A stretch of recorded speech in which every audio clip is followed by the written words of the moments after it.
Welcome to Inner Child Healing Part 1. And so this section is going to be more about awareness of the childhood experiences that have impacted us as adults and the behavioral patterns that have been birthed out of those experiences that can create blockages in our finances or in our career, our interpersonal relationships, our spiritual gifts. A whole myriad of places and spaces, okay? And as we're going through this section, not all of the experiences or the behavioral patterns are going to be relative to you. However, it's really great to have a deep understanding of a wide variety of these things, especially if you want to help family members or friends or clients, because even though you may have not lived through certain experiences, other people have. And sometimes it's a little difficult to meet people on common ground, especially if they are not as deep into their spiritual awakening or their awareness journey. And it's like, well, why do they act the way that they do? Or why do they think the way that they do? Sometimes that's because you are speaking to the adult version of them and you're thinking, oh, they should be able to understand how their acting is affecting me or affecting other people. However, they probably have inner children and teens within them that have been through PTSD and trauma and did not have the tools and resources that they needed. They don't know how to process their emotions. They don't know how to step outside of themselves and look at what's going on in their life objectively.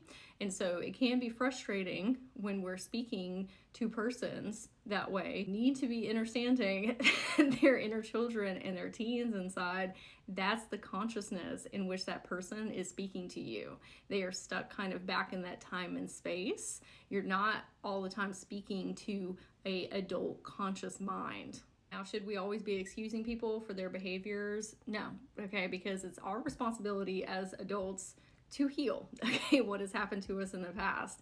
But looking at it through this lens, we can hold a lot more compassion and grace, and it can also shift the dynamics of how we're interacting with said persons.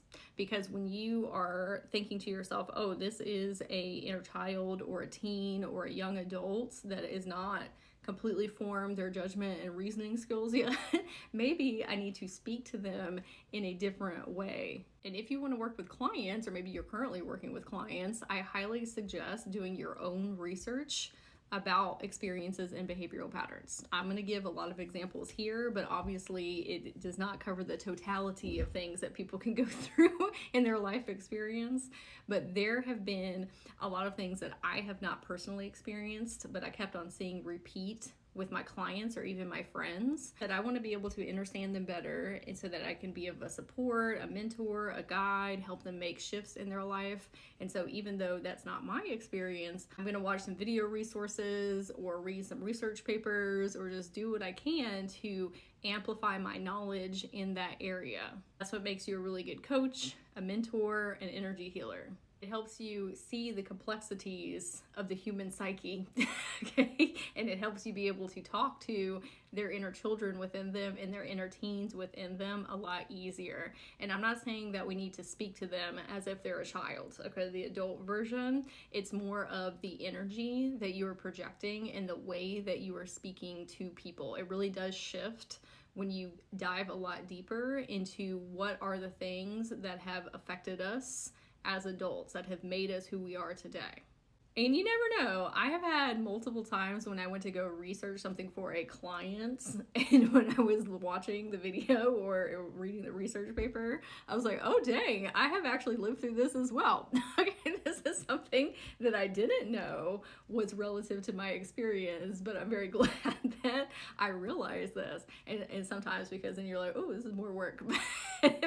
Now we want to get to the root of where these things are coming from. Like me with like father wounds, I didn't think that I had a lot of those because my biological father was not in my life. And so I was kind of turning like a blind eye to that. And I had some resistance too. Whenever I saw something about father wounds, I was like, oh, I don't have those because, I didn't have interactions with my father. Okay. But obviously if he wasn't there in my life, there's going to be abandonment wounds. But I did have a relationship with my grandfather who was a stand-in for my father, and we did have quite a few issues with one another, okay, and a lot of things that we had to heal. And so when I started researching for clients about father wounds, that brought me a lot of healing, a lot of realizations and perceptual awareness shifts.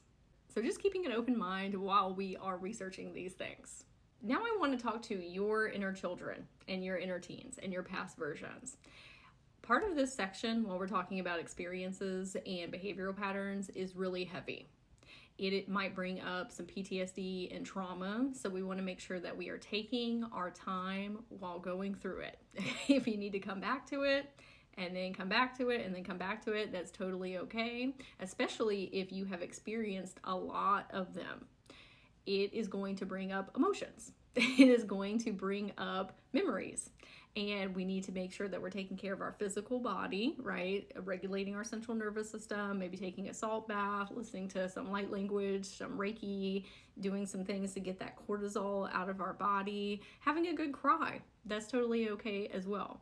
But I want to say to your inner children and teens, hey, those things are not currently happening.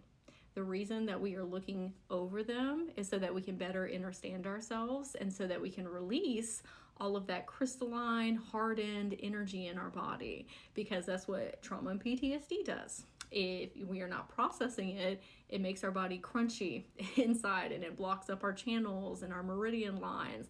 It blocks up our lines of communication. If we're feeling a lot of heavy, dense emotions all the time, it's a little bit more difficult to bring our manifestations in, because our manifestations are rooted in love and peace and tranquility and happiness and joy and laughter and magic and whimsy. So we need to kind of clear out all of that stuff at the bottom of our chakras in order to make more room in our life for the things that we enjoy and feeling really good. And so while we're talking about these heavier things, it's okay to feel however you feel, whatever emotion it is that comes up, okay? And it's okay to take some deep breaths. It's okay to come back to it. But most of these things are not happening at the intensity level that they were when we were a child or when we were in our teens. And this is your job as the higher self, the adult version that I'm speaking to.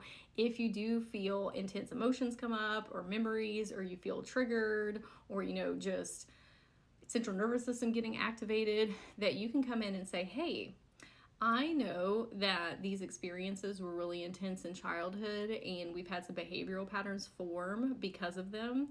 That's okay. I love you unconditionally. It's totally fine that we're experiencing this right now. What we're doing is we're being aware of it, okay? And that's half of the steps of healing, just knowing what is going on with ourselves. And we are going to take our time processing it. I'm not upset with you. I'm not holding any anger or judgment. We don't need to feel guilty or shameful, because these things are not our fault. These are things that were taught to us. These are things that were projected onto us. This is trauma that we have been through. It is my job as a higher self to now be the leader, the guide, the mentor, the coach. I'm going to protect you. We're going to do this process together, and we're also going to make it fun. Okay, so we're going to talk about that as well, as how we don't always have to dig through trauma, that actually having fun is a form of shadow work, and that can be very healing in and of itself. And so it doesn't have to be this really scary and intense thing. And when you say these things over your inner children and teens, even if you can't hear them, they can hear you, okay? It helps them feel a lot more comforted and safe and secure, and that it's okay to trust you as the guardian. Let's talk about how trauma is stored in our body as cellular memories. When you go through something that activates your central nervous system and your fear response, and then also you have an emotional reaction with that as well, your body is going to quantitate that as, oh, this is something that we need to remember so that either it doesn't happen again or we know how to handle it in the future. This is where a lot of maladaptive behaviors can come from. For example, if you had parents that were always yelling at you and criticizing you and telling you what's wrong with you, when you get to be an adult and you get in a career and you have a boss that can be the nicest boss in the world, okay, never yelled at you or anything like that, or maybe you do have a boss that's stern and direct. When that boss says, hey, I need to talk to you about some things, maybe what you can improve upon in your job, sometimes your inner children and your inner teens will get so panicked because they still think that their parents are there yelling at them. because that trauma is stored within your DNA and your cells. And so maybe you start going into fight or flight or freeze or fawn, and you get really panicky, you start getting nauseous, you start getting a headache, all these different physical manifestations can occur, or you start feeling unworthy or start retracting back into yourself, which is going to shift the conversation that you have with your boss as well, because now we're coming from an inner child that is wounded, and you're looking through those lenses, and you're speaking through those lenses, interacting through those lenses. Or maybe you tried out for a sports team when you were in school and you didn't make the team, but some of your friends did. That can be very traumatic to a child, and you're going to store that in your cells and your DNA, and your body is going to say, we need to stay away from those type of experiences because it made us feel so bad. It made us feel unworthy. It made us feel not safe.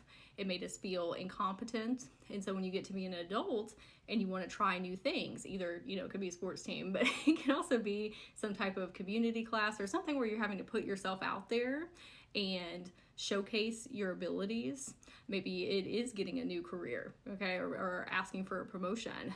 Your inner children can start to kind of lock up inside and say, oh, no, don't do that. And they'll start giving you imposter syndrome and self-limiting beliefs and telling you that we're not good enough, we're not worthy of that. Like, what if we fail? All of that stuff is coming from those childhood experiences. Or let's say that when you're a child, your caretakers did not have a lot of money. You were a low socioeconomic status, and they were always arguing about money or stressed about it. Maybe you saw them crying or, having these big emotional reactions.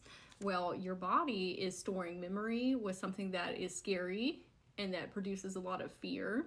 And so as an adult, it stresses you out when you think about money because you have all those memories in your subconscious and all of those emotions trapped in your body. And so when you go to purchase things, or you go to budget, or you go to pay your bills, we're getting kind of panicky thinking about those things. And so what happens is you have a difficult time manifesting more money into your life because your body is like, that's scary, get it away from me. I've only had negative memories and interactions with it. And so we end up repelling money away from us.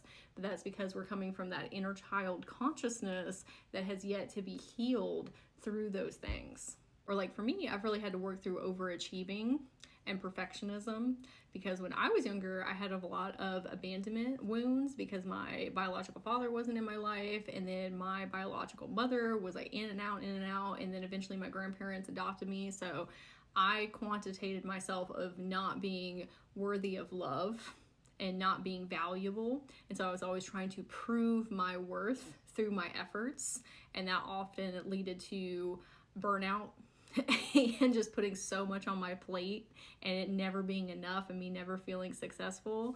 But that was because I had the inner children within that were running that programming and that behavioral pattern because of those deep core wounds. Obviously, not all situations that we live through in life stem back from childhood, but I can say from my own personal experience in my life and working with clients, 9 times out of 10, I can track back where that first started in childhood, because it's usually some type of behavior that has been emulated from a parent or a caretaker or a guardian, or not getting what they needed in childhood, or maybe they went through some type of really traumatic event or PTSD event in their environment from society or their government or social media or something with their peers.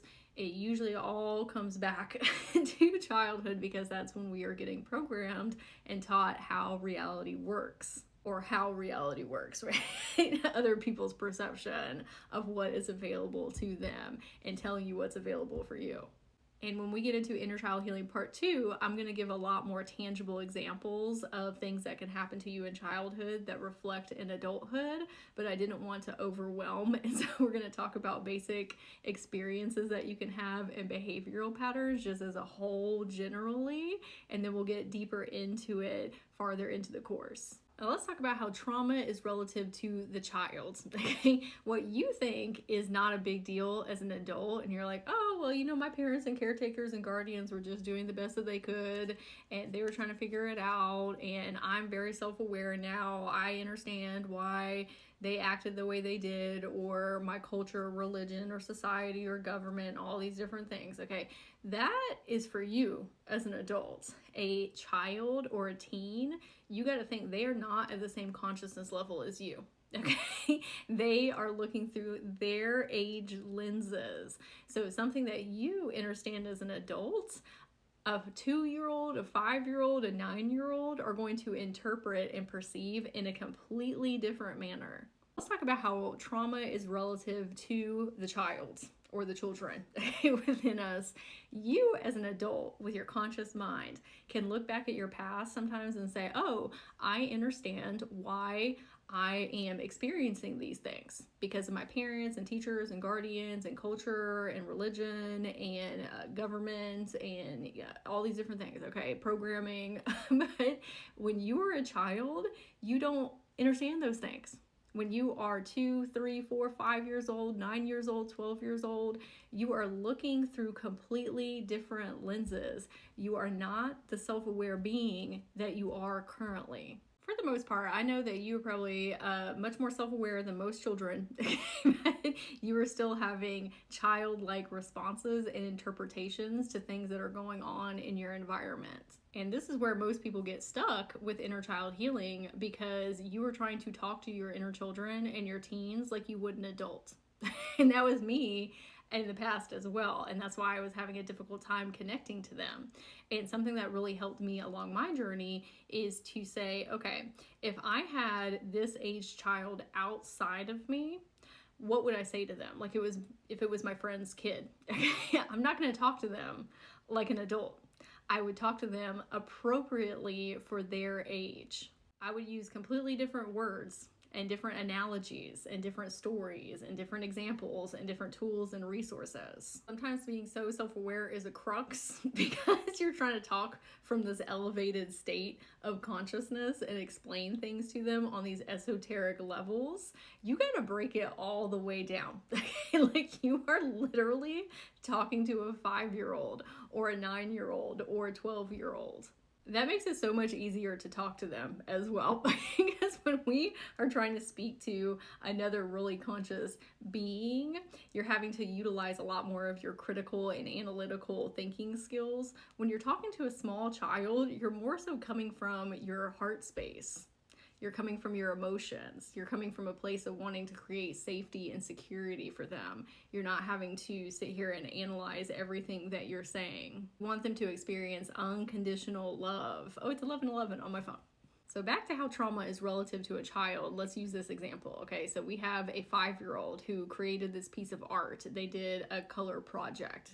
They bring it to their parent, and the parent starts saying, oh my gosh, you colored outside of the lines. Or, oh, maybe if you did it this way instead, it would look a lot better. You know, just giving a lot of criticism, and sometimes not even criticism. Sometimes it's constructive criticism, but that child can really interpret that interaction of, oh, apparently I'm not good enough. My creative abilities are not valuable. That can really affect them in adolescence or teens or adult, where they say, I don't want to try to do different art projects or express myself creatively because obviously I'm not good enough. Or maybe a teen brings home an art project from high school and they show their parent or their caregiver and they say, oh, that's all well and good, but you really need to focus your interests in different areas because you're never going to be able to make a career out of that. And that can really seep into your subconscious and start bringing up a lot of self-limiting beliefs. Maybe that child, that teen, was going to be the next Vincent van Gogh or next Picasso, but they never went to go towards their dreams and their desires because of that nagging self-limiting belief in their ear of, I'm never going to be able to make a living out of this. I need to be more serious. I need to be more 3D, if you will. And that's actually something that happened to me as a child, or something similar. So I was in the car with my biological mother one time, and she wasn't in my life for the most part of my childhood. And we were sitting in the back seat, and I was coloring in a coloring book, and I colored all outside of the lines, okay, because I was just having a grand old fun time. And then she said, why would you do that? She said, I bought this book and you're just scribbling all over the place. She was like, it'd be much better if you stay inside the lines, and just went kind of on this tirade a little bit. Nothing like super intense, like she wasn't yelling at me or anything, but it was just the judgment that I was receiving. And to me, I was already having abandonment wounds with her. And so that only amplified my feelings of not enoughness and needing to prove myself. And then as I got older as a kid, I really stayed away from art, which was unfortunate because my grandmother was actually a professional artist for Coca-Cola. And she was always trying to teach me new drawing and coloring methods, but I didn't want to participate in it because I had that core wound of when I was like 5 or 6 years old when I was in the car with her and I interpreted, I'm not good at art. I'm not valuable. This is another one of the reasons that I'm being abandoned. You know, all these things like created all these layers. And as I got to be an adult, when I would sit down to do coloring with my inner children, it was still my natural inclination to always want to stay inside the lines and be very perfectionist about it. And so I actually had to come in as the higher self and say, we are going to scribble scrabble all over this paper, okay? And it's gonna be beautiful. We're gonna put a picture of it up on our fridge. Y'all are so amazing. Like we don't have to stay inside of the lines. It's not just representative of the coloring though. That's of life in general. We don't need to stay inside of the lines. We don't have to be perfect all the time. We don't have to overachieve. Like we're great for exactly who we are in the ways that we want to express ourselves. So when we get into Inner Child Healing Part 2, it's going to be really important that we're holding a lot of grace and compassion for our inner children and our teens as they went through their experiences, in that maybe you don't fully understand always how they interpreted things. That's why a lot of our behavioral patterns and triggers are stuck in our life and why we're not able to create a lot of forward movement, because you are trying to heal it with your adult conscious mind in the way that you would help another adult heal. But you need to go in and speak to these inner children and teens on their consciousness level and ask them how they are feeling about it, how they interpreted it. What does that mean for them?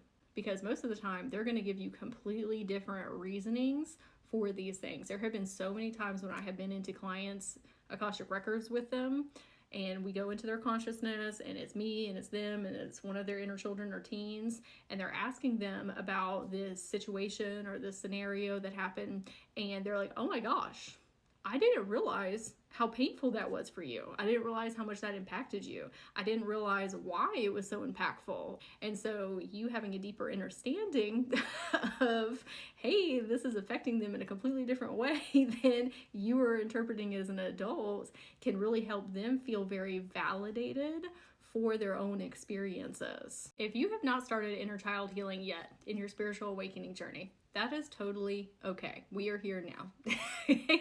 And it is difficult to access those pieces of yourself when you have a lot of things that you are healing and balancing in your 3D adult life. If we are going to go in and heal our inner children and our teens, we need to pick up tools and resources in the here and now to be able to go back and help them heal. So when we have feelings of guilt and shame come up and say, oh, they've just been sitting in there and they're sad or, depressed, they have a trauma and PTSD.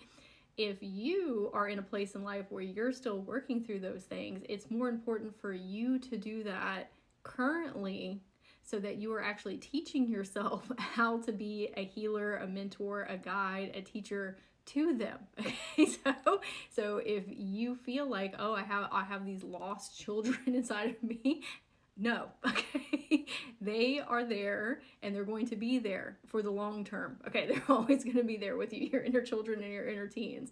There is a time and place for you to go in and start doing this deeper work, but that is after we have done a lot of work on our current now selves.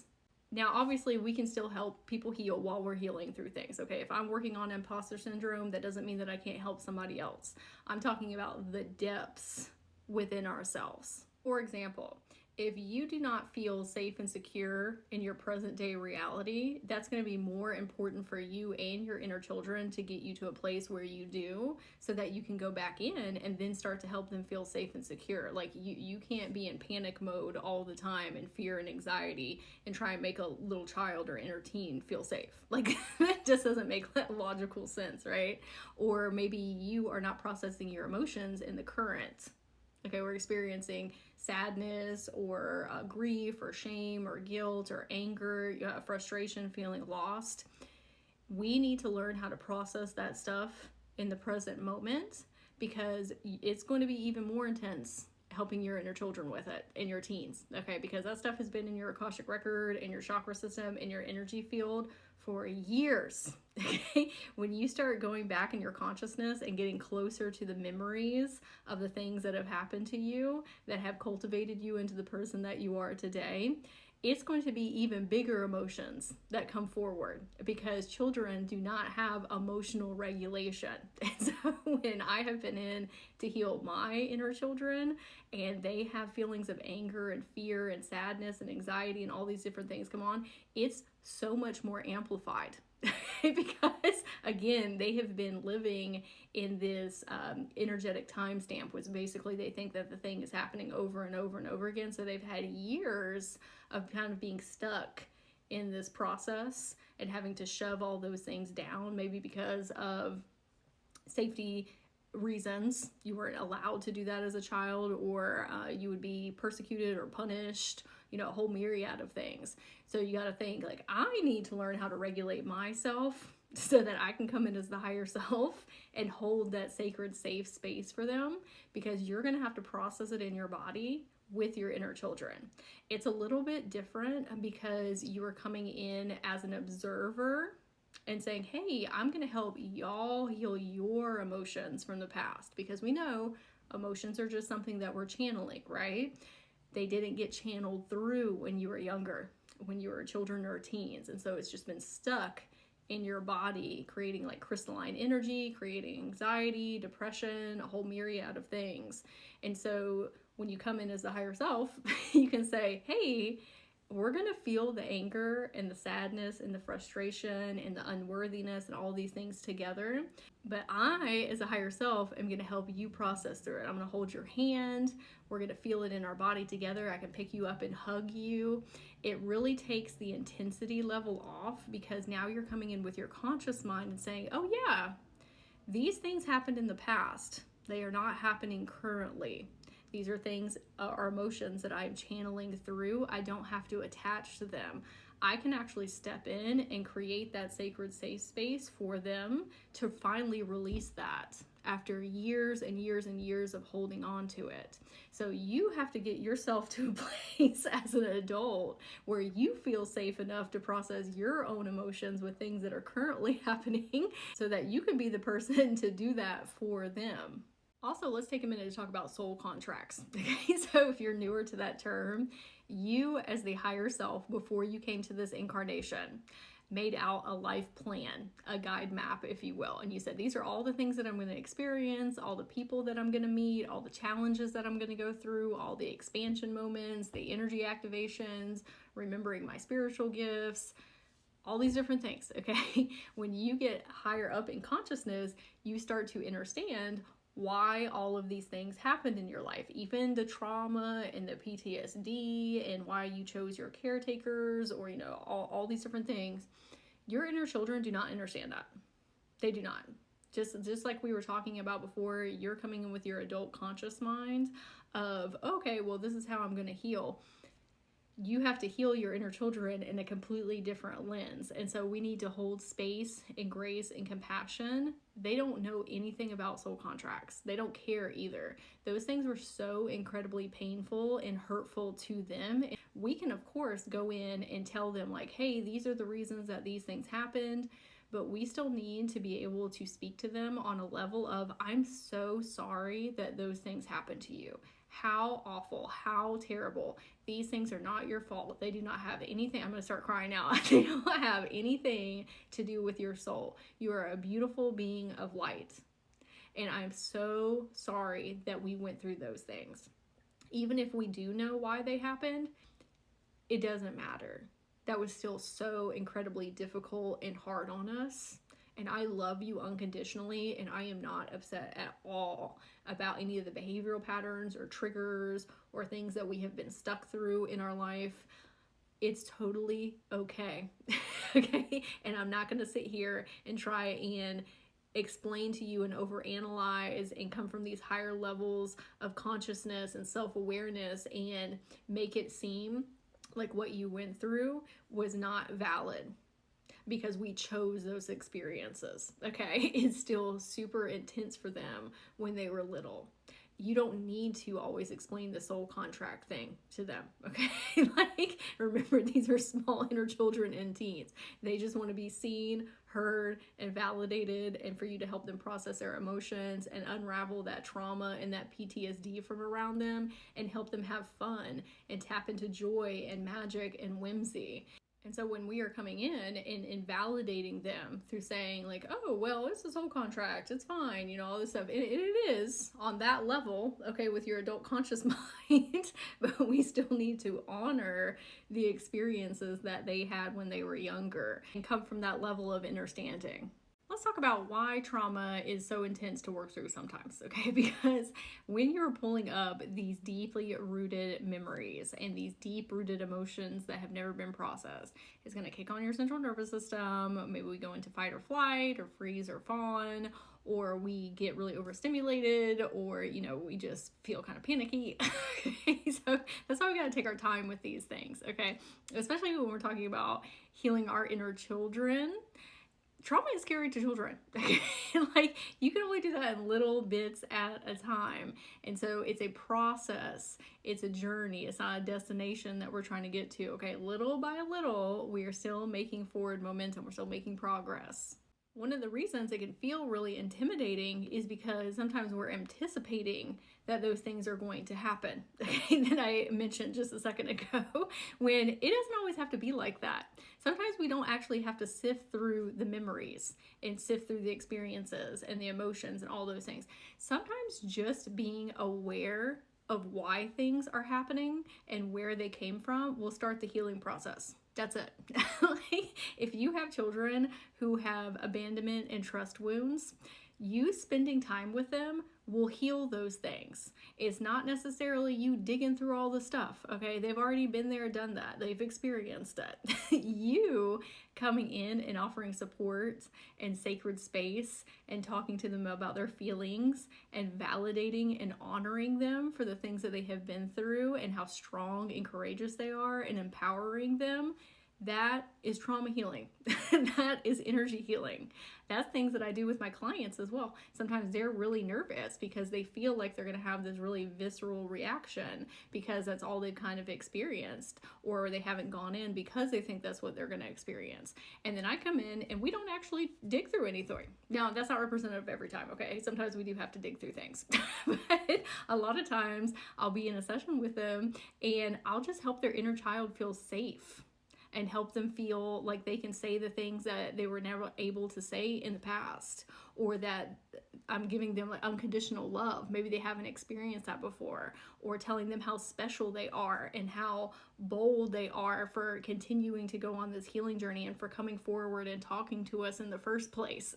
There's so many different ways that you can interpret healing and that you can walk them through these processes. It doesn't always have to be like dig. Correlations are healing. Oh, I have this behavioral pattern or these impulsive behaviors or these triggers because of this thing that happened in childhood or teenage years. Now I can come in as the higher self with my conscious awareness and decide whether or not I'm going to participate in that behavior or respond in a different way than I would have reacted in the past. And do we make that conscious choice every time? No. Because you may have been in these behavioral patterns and been triggered in these different type of ways for years, maybe even most of your adulthood, most of your life. And so it takes time and practice of coming in, one, having awareness of what's going on, okay, and knowing why you're doing these things, but then coming in and saying, you know what, I am going to make a different choice because the pattern that I have been in and getting triggered like this is not representative of my ideal self or my higher self, the version of myself that has my dreams and my goals and my aspirations. And so I need to change my behavior in order to have different results. It doesn't always have to be us sitting here with our inner kids and teens crying and talking about all the things that happened and you just get going in so deep. It can be just as easy as you saying, oop, I see what this is. I need to come in and speak to my inner child about how this behavior is not serving us, and then speak with them about what we can do instead, and then make the conscious choice to do that. It can be that simple. Okay, so again, when we talk about trauma healing, it can just feel so overwhelming and intense, and it doesn't always have to be that way. Now, are there times that I myself or with my clients have had to sift through those memories and it bring up like really big emotional reactions and activate our central nervous system and all these different things?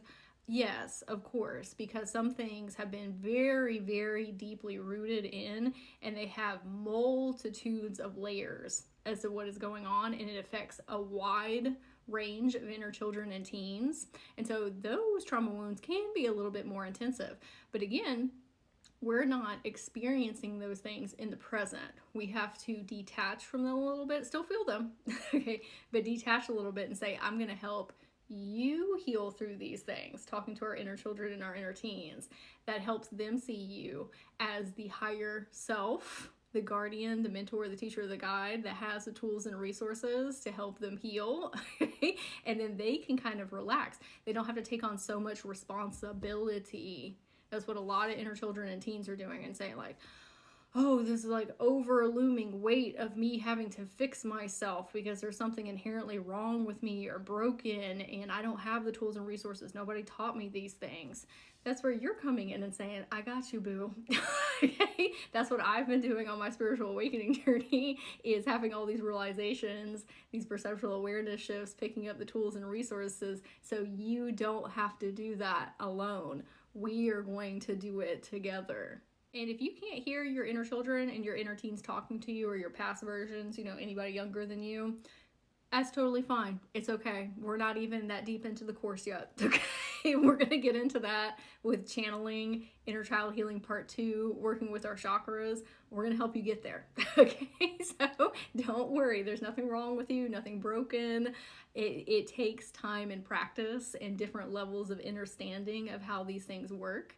Right now, we're just focusing on awareness of the behavioral patterns and experiences that have impacted us as an adult. In the next lesson after this one, we're going to start diving into those things. And I want to give a reminder, okay, if we start having a lot of emotions and feelings and all these things come up, this is a beautiful opportunity for you as a higher self to tell your inner children, hey, we're not even working on healing anything right now. We're just learning things about ourselves. Okay? Like, don't feel like we have to heal today or tomorrow with these things. Let's just figure out what is going on, okay? And there's going to be an energy healing clearing meditation after we get done talking about the childhood experiences and the behavioral patterns, because it's kind of heavier, and it's going to be super fun to clear out all the heavy, dense energy that might come up, okay? It's very fun and magical and whimsical and mystical. Your inner children are going to love it. I listened to it back and my inner children loved it. So I'm super excited for y'all to experience that together, but that will be in a section that says energy clearing meditation. And how we're going to finish the inner child healing section up is talking about how fun is a form of shadow work. There's a lot of us empaths and light workers that had a lot of trauma and PTSD things going on. Maybe we had a lot of responsibility. Maybe we didn't feel safe to enjoy ourselves because it triggered our caretakers around us, a whole myriad of things, okay? So if we want to start the lines of communication with our inner children, spending time with them is a great way to do that, having fun, doing enjoyable things. There's no 5-year-old or 10-year-old or 15-year-old that wants the first conversation you have with them to be about, let's dig up all this heavy trauma and go through all these memories. Like, ew. Okay? You need to build trust and communication with them first and have fun so that they can see you as somebody that they can trust and that is going to guide them in a way that is not scary. Okay, so at the end of this section, I'm going to share a lot of different ways that you can start connecting, even if you can't hear them. Okay, you might feel really silly at first and just talking to yourself or spending time with yourself, with your inner child, when you can't actually see or hear them. Do it anyway. They can see and hear you, okay? They are keeping record of everything that is going on in your mind and in your heart and your body and your soul. Like, they're always watching, okay, much like our own children or like children around us. Okay, so you just dedicating time every week to say, I'm going to do something fun together, and maybe it's with a specific age child, maybe it's all your inner children, your inner teens. Doesn't really matter, as long as we are validating and honoring them and building those lines of communication and trust first.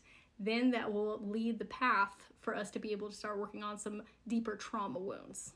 When I got on my spiritual awakening journey and I was doing some research about where these behavioral patterns and triggers and stories and narratives were coming from, I found all these videos talking about healing your inner child. And I was trying to speak to her, and I was having a very difficult time communicating and hearing her. And that's because I realized there are multiple inner children within you. And this is before I found out the term internal family systems.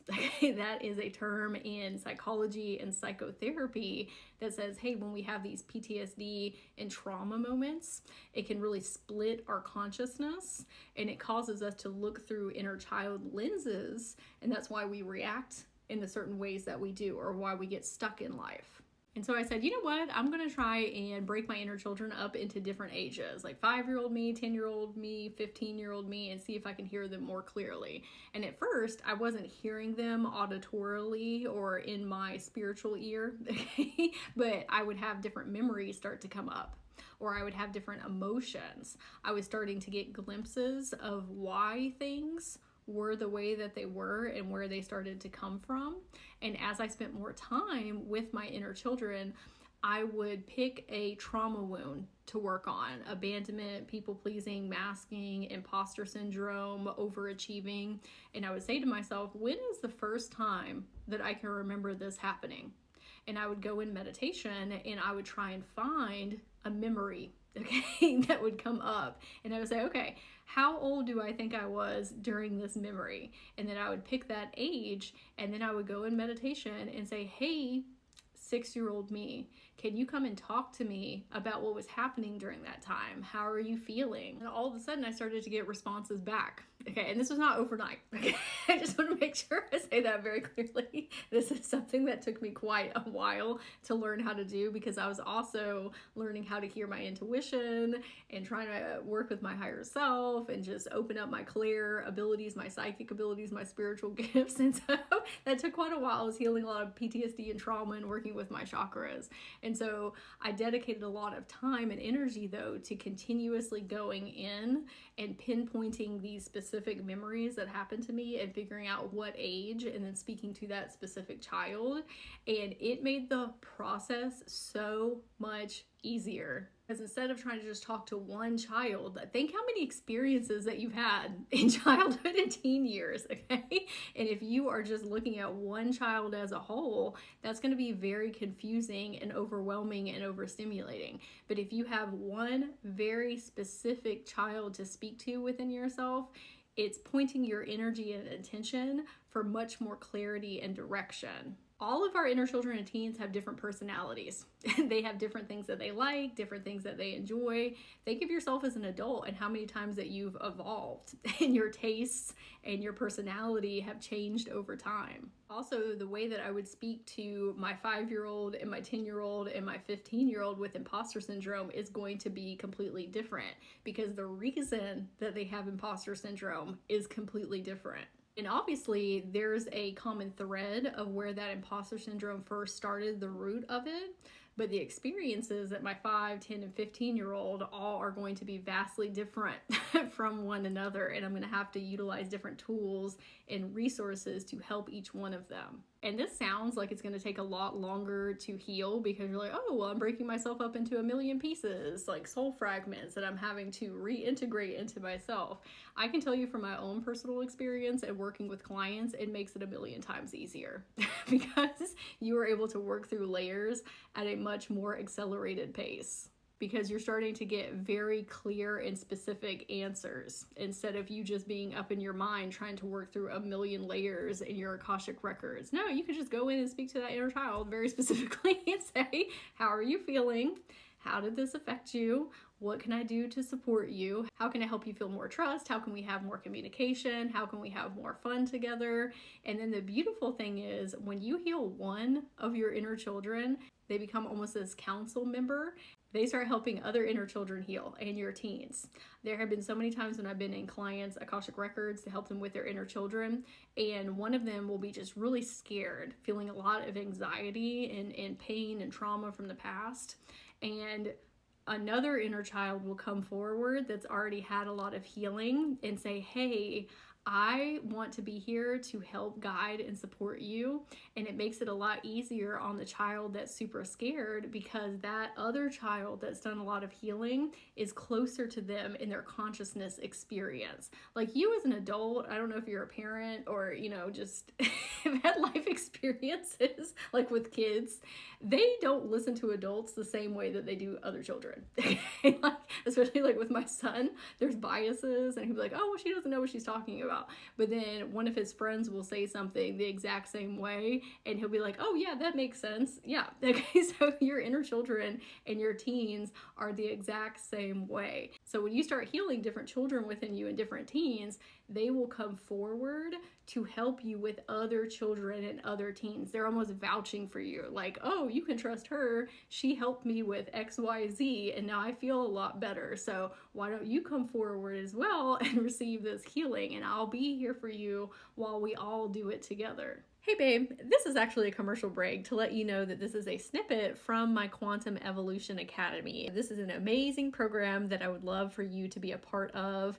We're going to learn how to reach higher levels of consciousness, live into our soul mission, how to quantum manifest, how to heal our inner children, work within our Akashic records with our past lives and soul contracts and karmic lessons. Also how to heal your central nervous system and process your emotions.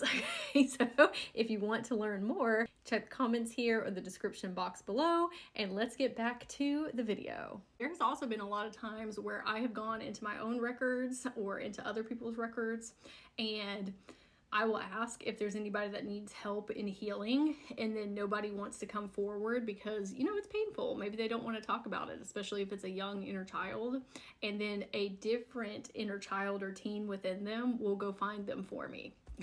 Okay, and not forcing them to come forward, but they will speak with them or tell me like, hey, this is a 5-year-old that you need to go speak with, or this is a 9-year-old, or this is a 12-year-old within you or within that client.